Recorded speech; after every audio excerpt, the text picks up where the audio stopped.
সোহরাওয়ার্দী উদ্যানে গান শুনে রাস্তায় বের হয়ে ছুরিকাঘাতে নিহত হলেন বা খুন হলেন ঢাকা বিশ্ববিদ্যালয়ের শিক্ষার্থী শাহরিয়ার আলম সৌম্য। সৌম্য হত্যার পরেই আসলে যে একটা নিরাপত্তা, ক্যাম্পাস কেন্দ্রিক নিরাপত্তা এবং অস্থায়ী ঘর বা দোকানগুলোর প্রশ্ন ছিল, সেটা নিয়ে আলোচনা আসে এবং সবশেষ বুধবার রাতে সেটা নিয়ে অভিযান চালানো হয় এবং খালি করে দেওয়া হয় সোহরাওয়ার্দী উদ্যানের ভেতরে, সোহরাওয়ার্দী উদ্যানের গেট সংলগ্ন বিভিন্ন দোকানপাট। আমি এখন আছি ঢাকা বিশ্ববিদ্যালয়ের চারুকলা অনুষদের ঠিক বিপরীতে ছবির হাট নামের যে জায়গাটি, সোহরাওয়ার্দী উদ্যানের একটা গেট, বড় একটা গেট। এখানে আমরা দেখতাম যে বেশ কয়েকটি দোকান, প্রায় সব মিলিয়ে 10 থেকে 15টা দোকানের মতো এখানে ছিল। চায়ের দোকান থেকে শুরু করে বিভিন্ন কাবাব ঘর বা বিভিন্ন খাবারের দোকান, হ্যাঁ, রাস্তাঘাটের আশপাশে যেসব বিভিন্ন দোকান, পান বিড়ির দোকান সহ এরকম নানা কিছুর পসরা এখানে হয়তো। মাদক সেবন থেকে শুরু করে হেন কোনো কাজ নাই এই ছবির হাট কেন্দ্রিক হতো না। তো সবশেষ আমরা দেখলাম যে ঢাকা বিশ্ববিদ্যালয়ের শিক্ষার্থী নিহত পর এই জায়গাটি একদম খালি করে দেওয়া হয়েছে এবং এখানে আশপাশে আমরা দেখছি যে এরকম বেশ কয়েকটা দোকান ঘর যেগুলো ছিল তারা এখান থেকে সরে যাওয়ার জন্য হয়তো নিচ্ছেন। আমরা একটু আপনাদের সাথে কথা বলি। এই দোকান কার? আপনার? আপনার কি হয়েছিল? আপনাদের কি উঠতে বলছিল নাকি পুলিশ এসে ভেঙে দিছে? ভাঙে টাই না বলছে, আমরা বলছে উঠতে, আমরা উঠে গেছি। কখন? এই যে কালে রাত্রে, পরশুদিন থেকে, রাত্রে থেকে। এখানে কয়টা আপনাদের দোকান কয়টা ছিল? দোকান আছে না, প্রায় 200-300 দোকান হবে। সোহরাওয়ার্দী উদ্যান কালকে রাত্রে সব খালি করে দিয়ে গেছে না? হ্যাঁ, এখন সব খালি করে গেছে। আর ভাঙছে কয়টা? বেশি ভাঙে নাই, এমনি কয়েকটা।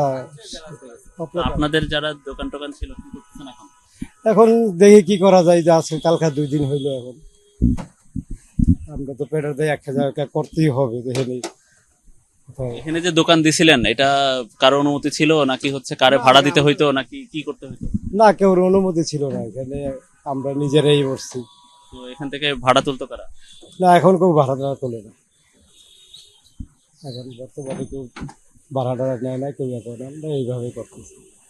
ঠিক আছে, আমরা এরকম একজন দোকান ঘর যিনি মালিক ছিলেন তার সাথে কথা বলছিলাম। এরকম উনি জানাচ্ছিলেন যে বেশ কয়েকটা দোকান ঘর এখান থেকে ভাঙা হয়েছে। তো এগুলো সহ আমার ঠিক বাম পাশে যেটা হচ্ছে সোহরাওয়ার্দী উদ্যানের মূল ভূখণ্ডে যাওয়ার যে রাস্তা, মূল মাঠে যাওয়ার যে রাস্তা, এই রাস্তাগুলোতে আরো প্রচুর দোকান ছিল, সবগুলো মোটামুটি তুলে দেওয়া হয়েছে। আসলে ভবঘুরে তারপরে ছিন্নমূল মানুষের একটা আস্তানা ছিল বলা যায় এই সোহরাওয়ার্দী উদ্যানের এই পাশটা। দেখেই বোঝা যায় যে স্বাভাবিক সাধারণ মানুষজন এই এলাকা দিয়ে চলাফেরা করতে পারতো না। সাধারণ মানুষজন এই এলাকা দিয়ে চলতে একটু হলেও ভয় পেতেন।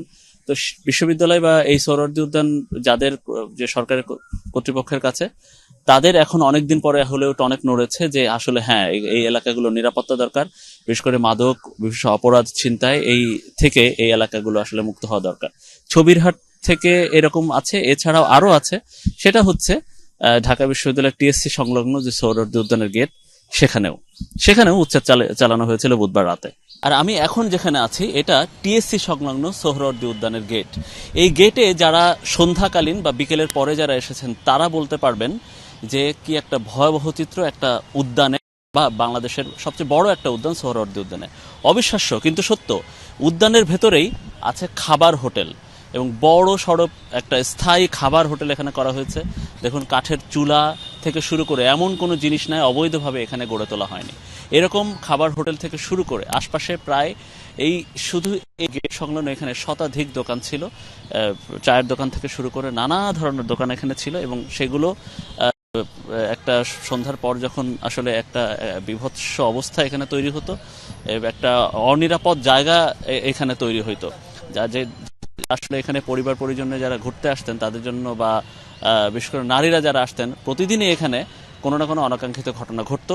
এবং সবশেষ মঙ্গলবার দিবাগত রাতে ঘটেই গেল যে খুন বিশ্ববিদ্যালয়ের একজন শিক্ষার্থী। তো শিক্ষার্থী ওই দিন সোহরাওয়ার্দী উদ্যানের মধ্যে ছিল। তো সেটার পরে আমরা দেখছি যে সোহরাওয়ার্দী উদ্যানের মধ্যে পুলিশি নিরাপত্তা বেড়েছে। আশপাশের দোকানঘর যেগুলো ছিল সেগুলো তুলে দেওয়া হচ্ছে। উদ্যানের একদম গেটে, আমরা ভেতরের চিত্র দেখাচ্ছিলাম, একদম গেট সংলগ্ন এখানে প্রচুর দোকান ছিল, সেগুলোও এখান থেকে তুলে নেওয়ার কড়া নির্দেশনা দেওয়া হয়েছে। কালকে রাতেই পুলিশ এখানে অভিযান চালিয়েছে। তো যাদের দোকান এখানে ছিল তাদেরকে এখান থেকে উঠে যেতে বলা হয়েছে। আমরা দেখছি সেই প্রক্রিয়া এখানে চলছে। আপনাদেরকে পুলিশ থেকে কি নির্দেশনা দেওয়া হয়েছে? না, পুলিশ থেকে তো এভাবে কোনো নির্দেশনা দেয় নাই, তো বলছে যে আপনারা চলে যান। এই যে দোকান টোকান সব নিয়ে চলে যেতেছে। চলে যাচ্ছেন? হ্যাঁ। কত বছর ধরে এখানে? এখানে আছে তো 10 বছর 15 বছর এক একজন। ভাড়া কারে দিতে হবে? যে না, ভাড়াটা তো দেওয়া হয় নাই। না, এমনি দোকান এমনি চলাই তো, এমনি নিজেরা চালায়া যে ইনকাম, তাও তো হয় না। টিএসসির গেটে, টিএসসি উদ্যান গেটে কতগুলো দোকান ছিল এরকম? 50-60টা ছিল। তো আমরা একজন দোকান ঘরের মালিকের সাথে কথা বলছিলাম, তার মতো এরকম বেশ কয়েকটি দোকান এখান থেকে সব উঠিয়ে নেওয়া হচ্ছে। পুরো সোহরাওয়ার্দী উদ্যানের যতগুলো গেট আছে, 7 থেকে 8টি গেট আছে, সবগুলো গেটে পুলিশি নিরাপত্তা আমরা দেখছি। সেই পুলিশি প্রহরায় বা পুলিশি নিরাপত্তায় এখান থেকে মোটামুটি হয়ে গেল যে উদ্যান গেট থেকে বা সোহরাওয়ার্দী উদ্যানের ভেতরে যত ধরনের অস্থায়ী দোকান ছিল, অবৈধ দোকান ছিল, সবগুলো এখান থেকে তুলে নেওয়া হচ্ছে। তো সোহরাওয়ার্দী উদ্যানে বুধবার রাত থেকে যে অভিযান, সেই অভিযান সকাল পর্যন্ত এখনো চলছে। যে এখান থেকে উদ্যান পুরা এলাকা খালি করা দেওয়া হবে। বিশ্ববিদ্যালয় প্রশাসন এবং সরকার থেকে মোটামুটি এটাও সিদ্ধান্ত নেওয়া হয়েছে সোহরাওয়ার্দী উদ্যানের ভেতরে এবং সেটার চারপাশ পুরো নিরাপদ করা হবে। অস্থায়ী দোকানের পসরা সবগুলো তুলে দেওয়া হবে। তো এই ছিল মোটামুটি সোহরাওয়ার্দী উদ্যান থেকে সবশেষ। এতক্ষণ আমি জানাচ্ছিলাম মনিরুল ইসলাম।